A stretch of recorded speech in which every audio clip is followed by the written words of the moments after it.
Olá, eu sou Michel Alcoforado e vamos começando aqui mais um Caoscast, o espaço de fritação de ideias do Grupo Consumoteca, em parceria com o UOL-TAB. Por aqui, a cada 2 semanas, a gente se reúne para fritar ideias e pirar o cabeção sobre antropologia, comportamento, consumo e outras cositas mais.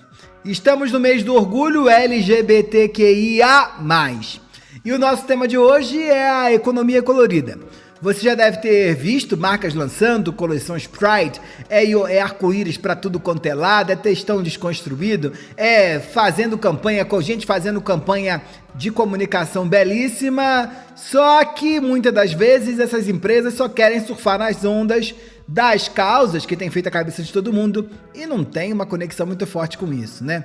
Tem gente que tá fazendo ali, né, a própria vivência LGBTQIA+, um diferencial para os seus negócios, e tem gente que só tá falando da boca para fora. A gente foi falar com o Gabriel Castro, ele é ator e DJ, ele mora em Curitiba, e durante a pandemia ele criou uma padaria delivery, que se chama O Pão que o Viado Amassou. Eu adorei o nome, achei de uma criatividade maravilhosa. A marca dele viralizou nas redes e ganhou o POC Awards 2020, na categoria Empreendimento do Ano. O Gabriel vai contar pra gente de onde saiu essa ideia. Como é que ele começou a mexer com isso? A ideia de vender pão surgiu quase que sem querer.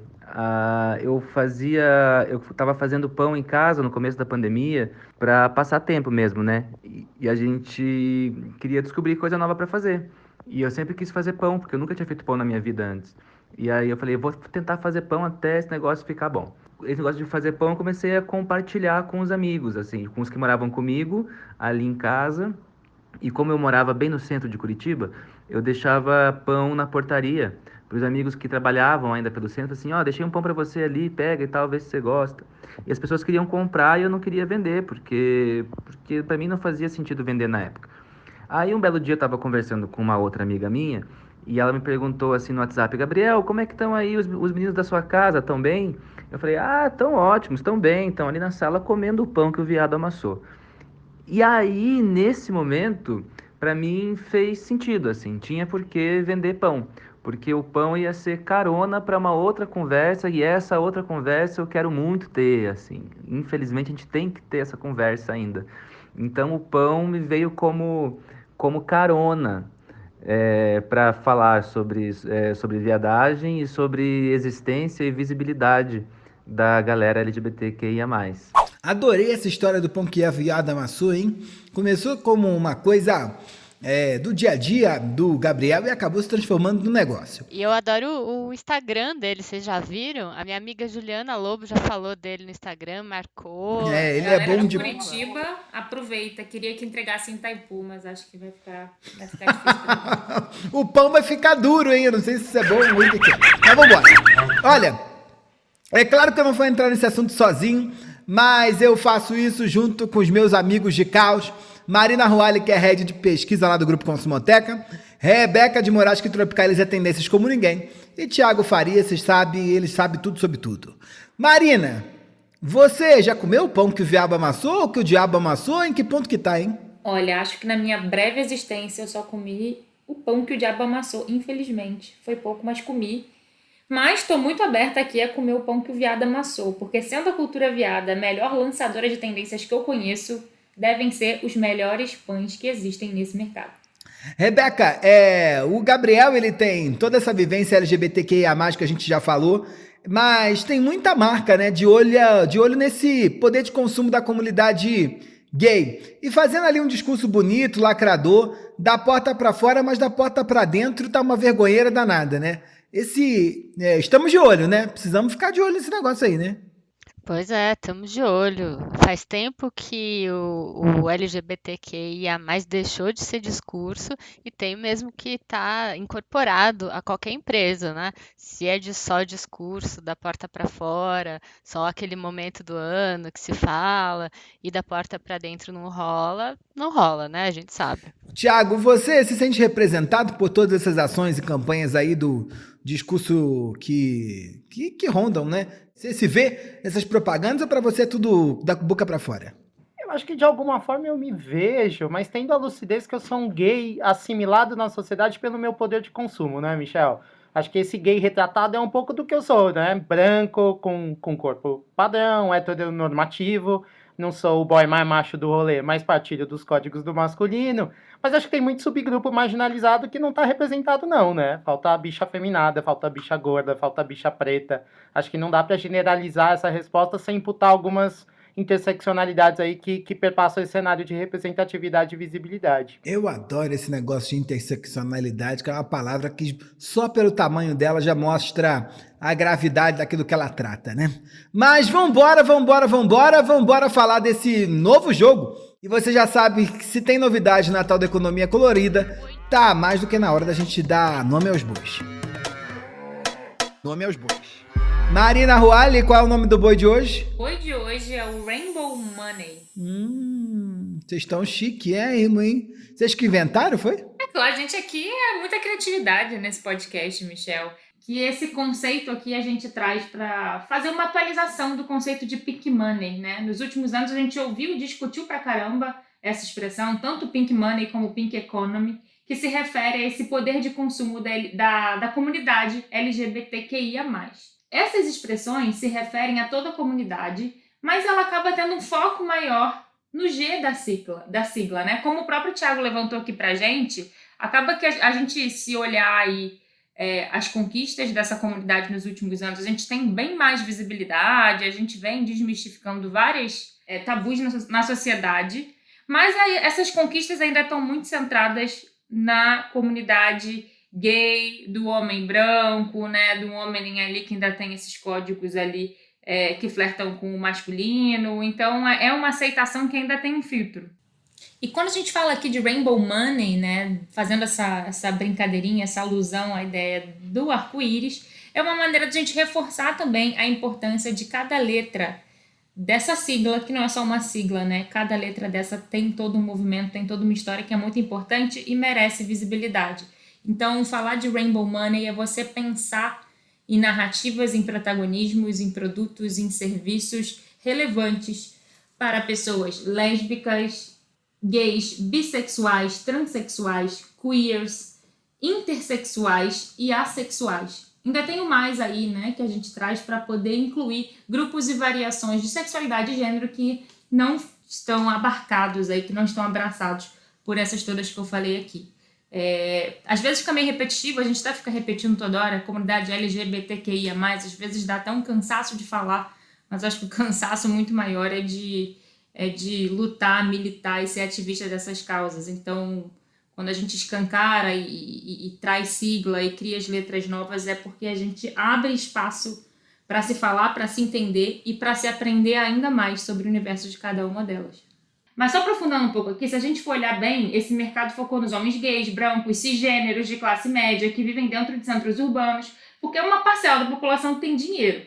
E conforme o mercado foi tendo consciência desse movimento, foi criando produtos e serviços customizados para esse público, porque via esse poder aquisitivo aí, né? Um dinheirinho aí pronto para ser captado. Rebeca, você que está estudando o amanhã já há muito tempo, desde quando era ontem, o pessoal do turismo entendeu isso antes de todo mundo, né? É isso mesmo, Michel. Sabe que um dos setores que entendeu muito bem de Pink Money foi o turismo. Tem alguns exemplos de cidades que trabalham em cima desse conceito de gay friendly e de toda uma economia simbólica que gira em torno de música, de cultura, de artes, porque para o consumidor queer, acima de qualidade e excelência do produto ou do serviço que ele está comprando, ele exige uma certa aceitação de um estilo de vida queer. Quer dizer que além de oferecer essas opções culturais de lazer para esse público, o mercado também precisa ficar muito ligado com a prevenção de atos homofóbicos, né? Preciso saber o que fazer quando haja alguma questão relacionada à homofobia, não só para prevenir, mas também saber lidar com o ocorrido de maneira correta. E vocês sabem que há mais de 10 anos quando eu trabalhava como jornalista na Folha, a primeira viagem que eu fiz como repórter foi para Recife para conhecer o tal do roteiro gay-friendly da cidade, que era, na verdade, uma iniciativa da Prefeitura de Recife, que criou um selo de estabelecimentos gay-friendly para restaurantes, para bares, para baladas, para galerias de arte, que era um selo concedido para empresas que preenchessem determinados quesitos que eles tinham estabelecido, e entre eles tinha treinamento para as equipes dos estabelecimentos, justamente para lidar com questões relacionadas à homofobia. Enfim, na época era uma novidade, isso faz mais de 10 anos, mas eu espero que seja uma coisa que tenha se multiplicado por aí e que hoje seja regra em muitos e muitos lugares. Se falava em GLS ainda nessa época, né? Ih, revelou a idade, hein? Acho que sim. Acho que sim. E é muito louco que você tinha que se declarar simpatizante, né? Da causa. Era muito louco ter que existir a necessidade de alguém se colocar como simpatizante para que aquilo fosse aceito, né? O que a Rebeca está colocando, né? Eu acho que fala de um movimento onde não precisa ter selinho só, bandeira arco-íris na porta ou pendurado para poder marcar essa disponibilidade ou essa posição em termos de respeito e inclusão para todos, né? Quando a gente está falando desse turismo LGBTQIA+, esse não é só um tema que a Rebeca pesquisou, a Bessa, ali, naquele começo de carreira, mas é algo que é importante até hoje. A gente foi falar com o jornalista Felipe Abílio, ele cobre turismo queer no canal Go Abílio. E ele já foi para alguns países para entender como as cidades estão incluindo e respeitando a comunidade queer pelo mundo afora. Vamos dar uma olhadinha aí, você que está com saudade de viajar e está com saudade de pensar. A fala do Felipe explica muito, hein? Quando a gente fala de turismo gay-friendly e tal, muita gente questiona, né? Mas o que vocês querem de diferente? Querem arco-íris? Querem bandeiras? Bandeiras nos lugares seria excelente, porque é representatividade, né? Mas eu acredito que, assim, o turismo é um só. Ninguém quer que o turismo gay-friendly receba você com fogos, drag queens, essas coisas. Não, a questão que a gente aponta é mais a representatividade mesmo. A minha primeira viagem como press trip foi para Porto Vallarta e Riviera Nayarit, que fica ali no Pacífico do México, e que é muito disputado por turistas canadenses e turistas americanos. Graças ao turismo do México, eu fui conhecer essa ilha numa parada gay deles e foi muito legal. É um lugar que respeita muito a diversidade e te recebe muito bem. Outro lugar também que eu fui muito bem recebido e que eu tenho um carinho enorme é Curaçao. Eu fui em 2018 para cobrir a 6ª parada LGBTQIA+ deles. E naquela situação era a primeira vez que eles estavam indo para o parlamento do país para pedir autorização para o casamento entre pessoas do mesmo sexo. Eles queriam que a ilha autorizasse o matrimônio entre pessoas do mesmo sexo. Foi um marco histórico e eu pude ir também porque o turismo de Curaçao promoveu isso e levou alguns jornalistas até lá. Viajar com o público gay-friendly é sempre muito divertido porque as pessoas elas realmente são o que são, né? Não tem muito carão e tal. As viagens que mais me marcaram, eu acho que foi o México. O México foi minha primeira viagem gay-friendly. Outro lugar que me marcou bastante foi Paris. Em 2018 eu fui convidado para cobrir o Gay Games lá, que eu não sabia o que era, e quando eu fui descobrir, é como se fossem as Olimpíadas, mas para o público LGBTQIA+, e tinha 24 mil atletas em Paris, jogos acontecendo todos os dias, festas também durante a noite, e assim, a organização deu mochilinhas azuis para quem estava participando do evento em si. Tipo, 24 mochilinhas azuis para convidados, para os jogadores. Então, na cidade, você identificava quem era gay com as mochilinhas azuis. E toda a cidade estava enfeitada. O Marais, que é o bairro gay deles lá, estava incrivelmente explodindo de alegria. Então, foi uma das viagens mais marcantes que eu fiz. Mas sempre que mais me marca é a educação que as pessoas tratam, sabe? Sem fazer caretinha ou piadinha, eu acho que é isso que é importante. O turismo ele tem que se preparar. Com uma máquina de tanto dinheiro girando, não tem como você ser o cara que fala, eu tenho até amigos que são. Não, como eu falei, a gente não aceita mais isso. O que a gente quer é respeito, só isso. Tinha um lance isso aqui mesmo, né? A Rebeca falou aí do Recife, mas o Rio também, né? Ganhou o título de comunidade gay-friendly. Tiago, como é que ficou essas questões aqui no Brasil, né? O Rio foi uma iniciativa durante um tempo, seguindo uma toada ali, meio México, Paris, Nova York, né? São Paulo também tem um papel importante. Como é que o turismo queer, ou essa essa marcação de posição mesmo de algumas cidades do mundo tem refletido aqui no Brasil? Michel, eu acho que aqui a gente vive um paradoxo, né? Acho que ao mesmo tempo que a gente realiza uma das maiores paradas LGBTQIA+ do planeta, que é em São Paulo, a gente é o país que mais mata transexual, né? Então, portanto, acho que o que a gente abraça de uma forma geral no Brasil, me parece, é menos um progressismo genuíno de reconhecer liberdades e aceitar todas as cores da sexualidade e do afeto, e muito mais uma pseudo-liberdade que serve ao mercado, né? Que acho que é um pouco do que a gente vem falando.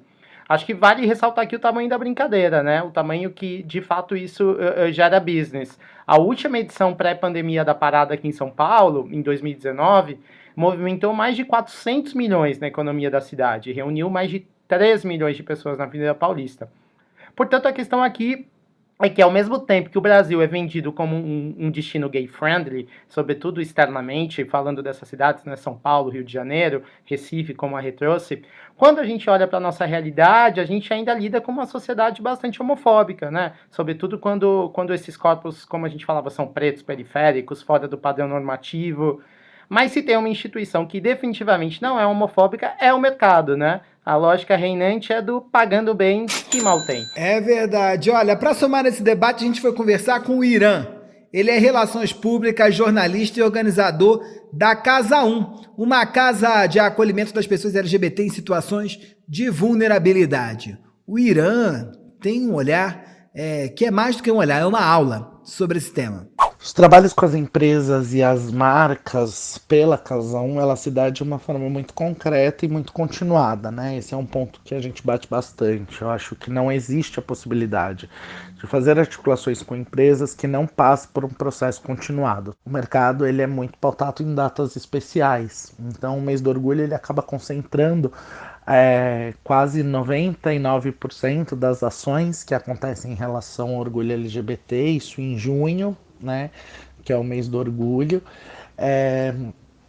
e isso dificulta um pouco esse processo de continuidade, mas a gente já entendeu que esse vai ser sempre o ponto de partida, né? Vai ser onde a gente vai também se alimentar e conseguir uma reserva de dinheiro para passar o restante do ano e o começo do ano seguinte até chegar no junho seguinte, mas que a comunicação e essa relação e essa mudança das estruturas, tanto das organizações quanto da sociedade, ela acontece o tempo inteiro.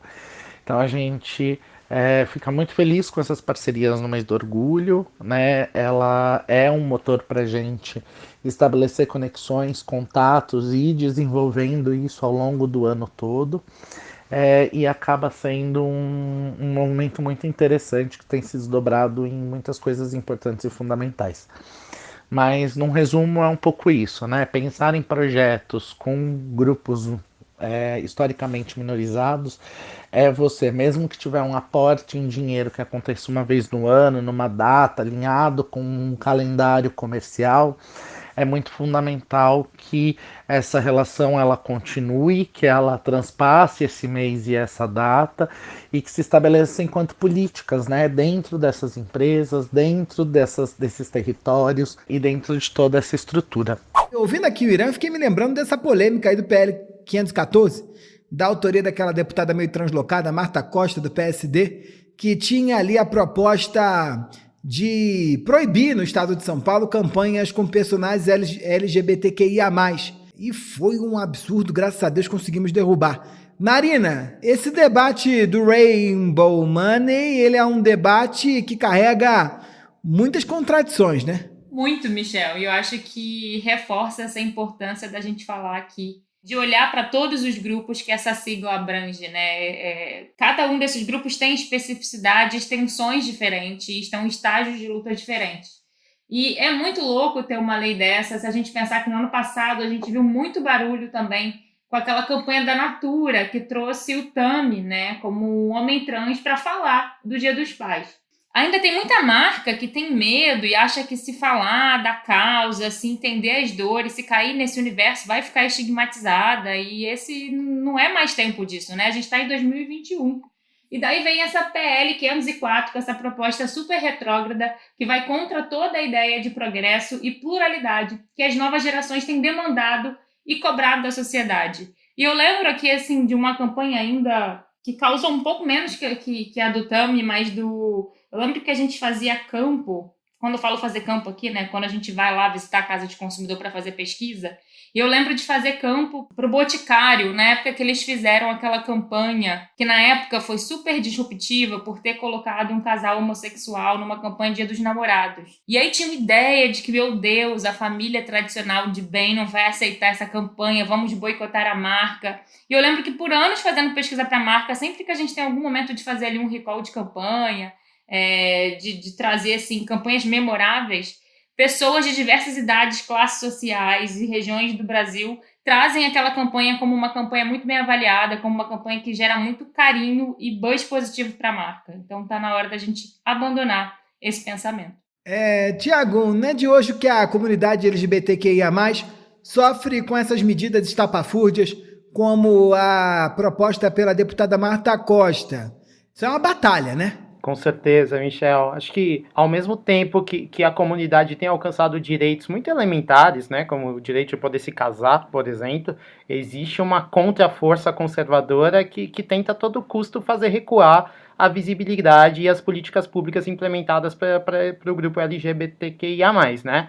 Acho que vale lembrar que a gente tem um legislativo que é bastante retrógrado no Brasil e que a maioria das conquistas importantes nesse sentido tem sido amparadas pelo judiciário, né? Só para dar um contorno do quão a representação social que a gente tem ainda é essencialmente conservadora.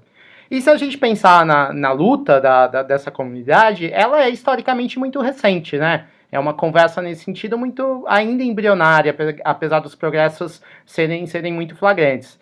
Até o final do século XIX, os lugares onde as pessoas eram abertamente gays eram lugares clandestinos. Só lá com o fim da Segunda Guerra Mundial é que os lugares destinados a pessoas não héteros, digamos assim, começam a se tornar comunidades válidas. E ainda assim eram redutos muito perseguidos, né? Acho que teve um evento muito emblemático na história da conquista de direitos, que foi a rebelião de Stonewall, no final da década de 60. Foi quando alguns LGBTQIA+, resolveram se manifestar contra uma invasão arbitrária da polícia de Nova York no Bardo, no Stonewall Inn, que era um famoso e tradicional ponto de encontro dessa comunidade. A partir da visibilidade pública desse acontecimento, começou a ganhar visibilidade as primeiras lutas pela integração social e política dessa galera. Então, acho que desde então houve muitos avanços dos direitos, uma progressiva aceitação social, sobretudo via consumo, como a gente falava, né?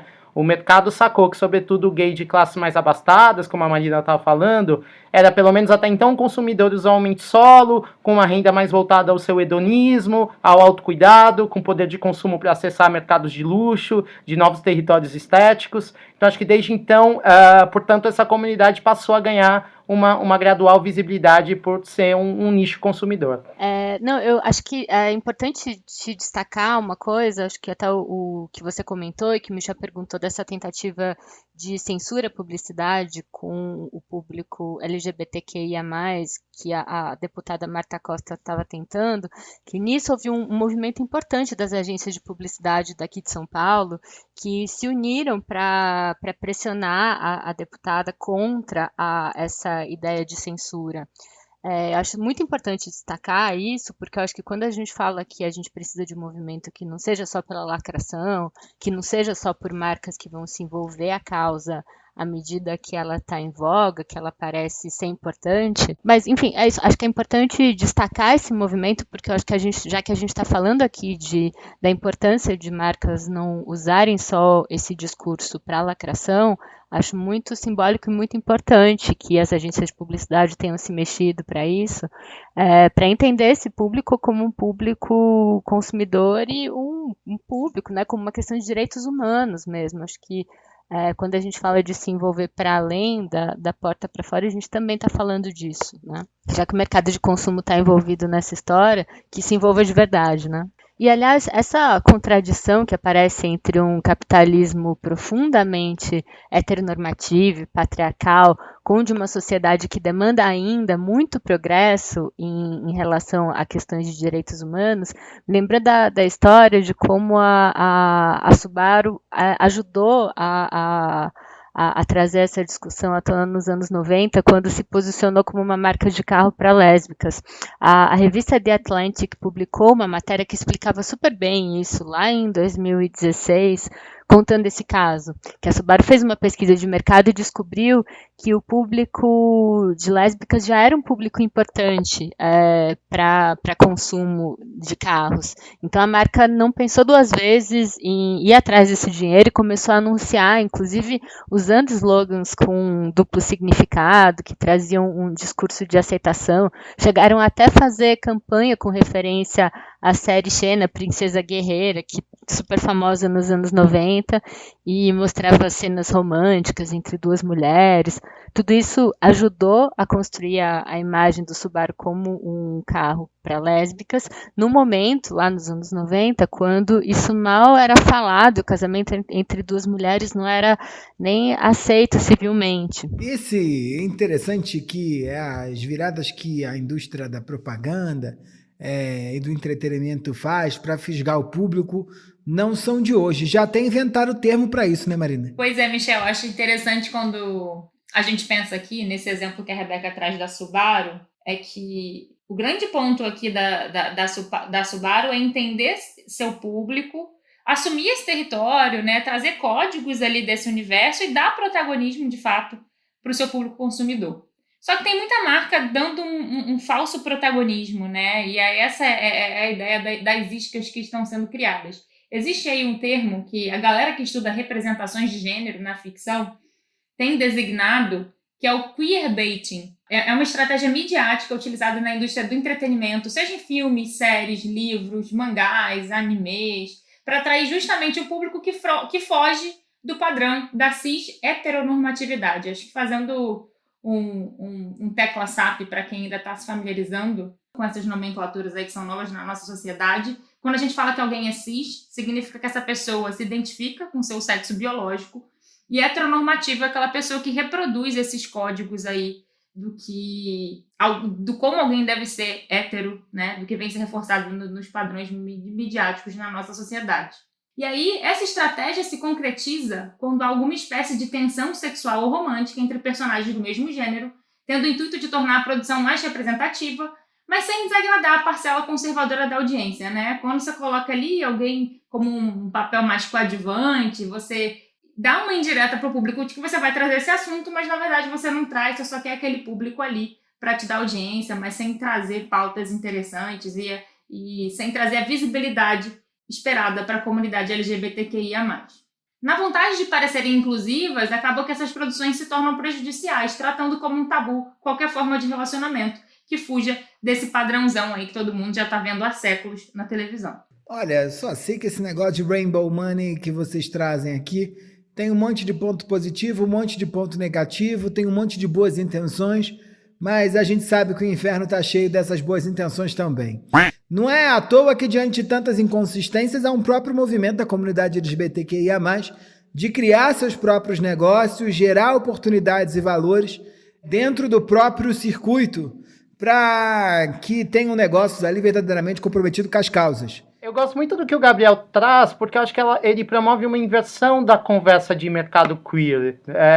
É uma outra ótica de pensamento. Então, ao invés de estabelecermos certos segmentos capturados pelo grande mercado de uma forma caricatural, como voltados para o mercado, né, LGBTQIA+, eu sempre, aliás, estive muito incômodo com essa oferta de produto gay. Como gay, o único mercado específico que eu preciso é o pornográfico, e ainda assim eu me viro com qualquer outro. Mas ele foge um pouco desse lugar de produto para gay e traz um produto feito por gay, né? Indexando esse consumo, um pensamento político, não só de dar visibilidade, mas de reforçar a economia e de gerar emprego e renda a grupos que muitas vezes são marginalizados e estigmatizados em tantos espaços corporativos tradicionais. Então é menos sobre o mercado para gay e muito mais fomentar um mercado que ajude a economia desse ecossistema. Não, genial isso, né? Porque senão a gente cai naquela coleção de clichês que não fazem o menor sentido, né? Pão com purpurina e coisa do tipo, que não tem nada a ver, né? Sobre isso, né? E muitas marcas correm esse risco e quando entram nesse debate acabam levando o assunto para um papo que não tem que seguir, né? Para não ter erro e não cair nesse tipo de coisa que o Thiago trouxe aqui muito bem, essa virada ali que a empresa do Gabriel fez e que eu acho que é importante as marcas ficarem muito atentas a esse movimento, precisa lembrar da dica de ouro, né?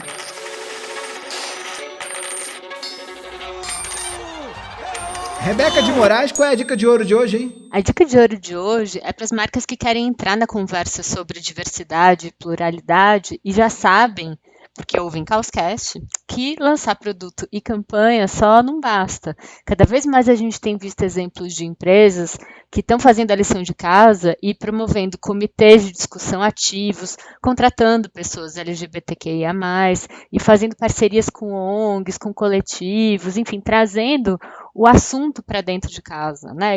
Como o Thiago falou aí, incluindo a partir de dentro, né? Não só como um produto, né? Como entendendo esse público só como um público comercial. A Maro, no ano passado, lançou uma campanha com uma carta aberta em apoio à comunidade LGBTQIA+, e doando 100% das vendas de uma camiseta que tinha a estampa Love Wins, o amor vence, para a Casa 1, que é essa ONG incrível que o Irã toca de acolhimento no centro de São Paulo para esse público. Ele acolhe pessoas da comunidade que foram abandonadas pelas suas famílias ou que, enfim, por alguma questão foram abandonadas. E, enfim, acho que é uma ação que conjuga coisas, né? Que traz o assunto à tona, traz assunto e também contribui para a causa, né? Que é muito importante. E eu acho que tem um ponto interessante também, pensando aqui como dica, é que a maioria das empresas tem ainda um teto de vidro nessa questão de diversidade, né? E a gente sabe que dificilmente vão estar na posição perfeita do ponto de vista de terem toda essa diversidade dentro de casa. E aí acaba que muita marca que fica com medo de entrar mais nesse assunto, de começar a levantar a bandeira e entrar melhor nessa causa por saber que ainda não está no cenário ideal. Mas um caminho também é você assumir que não está no cenário ideal e criar compromissos com o seu público do que você pretende fazer daqui para frente, sabe? O que você está trazendo para mudar o seu cenário. Eu acho que a gente está num momento muito propício para esse tipo de iniciativa também. Dicas de ouro dada, vamos seguindo aqui para mais coisa, hein? Tá mais que na hora do Joga na Roda.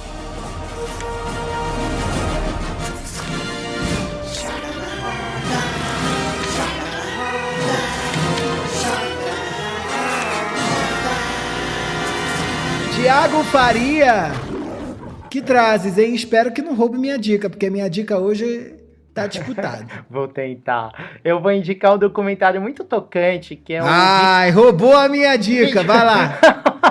Jura? Eu só tenho essa, desculpa. Que é o Vida e Morte de Marsha P. Johnson. A Marsha era uma trans negra, ativista pelos direitos da comunidade LGBTQIA+, que foi uma das protagonistas da supracitada aqui Revolta de Stonewall, que a gente falou nesse episódio. Na década de 90, o corpo da Marsha foi encontrado perto do bairro que ela vivia, num rio. Então, além de narrar o papel histórico da Marsha na luta por direitos na comunidade, ela também reabre as circunstâncias da morte, oficialmente dada como suicídio, mas flagrantemente mais uma vítima de transfobia.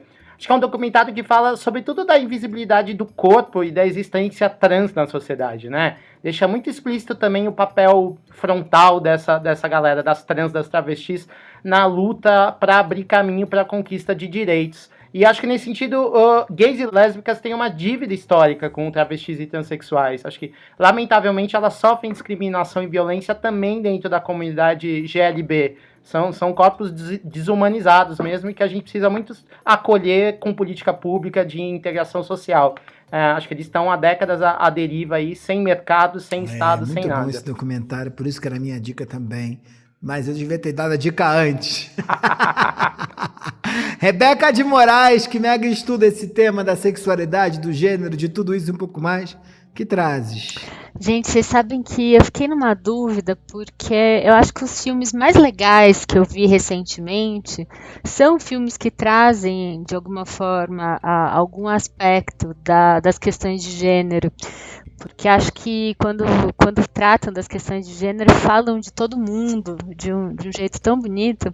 Mas eu me lembrei de um que, eu não sei se eu já dei essa dica aqui, que é um filme recente que me marcou muito, que chama-se Lawrence Anyways. Eu acho que está no Globoplay, traduzido para o português como Lawrence para Sempre, que é a história de um professor que é casado com uma mulher, e em algum momento avisa que vai fazer uma transição, porque passa a se identificar como mulher, e o filme traz uma abordagem muito bonita de como isso mexe com todo mundo em torno dele e como que cada um vai se mexer e o que isso mobiliza em cada uma das pessoas envolvidas com essa mulher.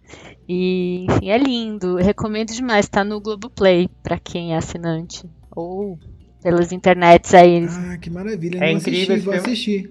E, aliás, o Xavier Dolan, né, que é o diretor, ele trata em todos os filmes dele essas questões de sexualidade Ele é e gênero. incrível Vale mesmo, muito super acessar a obra. jovem e prodígio, né? Tem vários filmes incríveis. Marina Ruali, que trazes? Sigo de Netflix hoje aqui também, acompanhando a dica do Thiago, que também tá na Netflix. Mas o meu é O Secreto e Proibido, um documentário que eles lançaram no ano passado, com uma história lindíssima, mas triste também, porque conta a história da Terry Donahue, que foi uma jogadora de beisebol canadense, mas que jogou nos Estados Unidos. E ela viveu um relacionamento amoroso de 65 anos. É um casamento que nunca pôde ser oficializado. E elas tinham que contar a história desse casal, que tinha que falar para os outros que era amiga, que era prima. E aí o documentário ele mostra justamente o ponto de virada, que é quando elas resolvem se assumir para a família, para a sociedade e tudo que elas enfrentam por ter que assumir aí seus verdadeiros eus para as pessoas. Assim, é muito bonito É esse bonito documentário. mesmo, eu assim, adoro vale a esse dica. negócio. É bonitinho demais esse documentário. E no final uma delas morre, né? A outra deve ter morrido também. Mas é isso. Dei spoiler. Já dando o final. Mas olha, ela Spoiler, tem dois. O filme começa com Sim, cada é da uma. década de Uma tem 50. uns 200 anos, a outra tem 250. Com o tempo passando. Você tá igual aquele meme de uma pessoa que Narcos, a Netflix fez uma publicação falando de Narcos, que tinha a segunda temporada, o que acontecia depois da morte do Escobar, e aí veio alguém reclamando lá, como assim? Netflix tá dando spoiler. E aí virou um meme, acho que a gente vai virar também. Olha, minha dica é um livro, tá? E é um livro que eu não sei se já trouxe aqui depois de tantos episódios, posso estar perdido. Mas é um livro da Regina Facchini. É isso mesmo, Facchini, Facchini é lá italiano.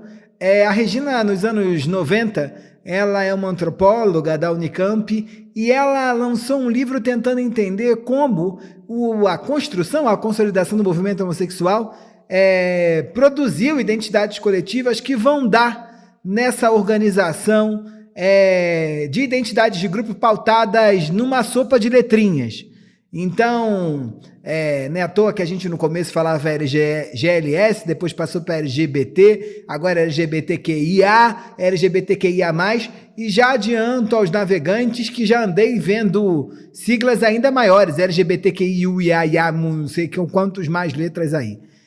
A Regina dá conta nesse livro, sopa de letrinhas, de como é que cada letra dessa, muito mais do que só uma sigla, dá conta de novas subjetividades e formas de ser. Eu acho que o livro, apesar de olhar para os anos 90, fala do presente e das disputas em torno desse campo com uma maestria impressionante.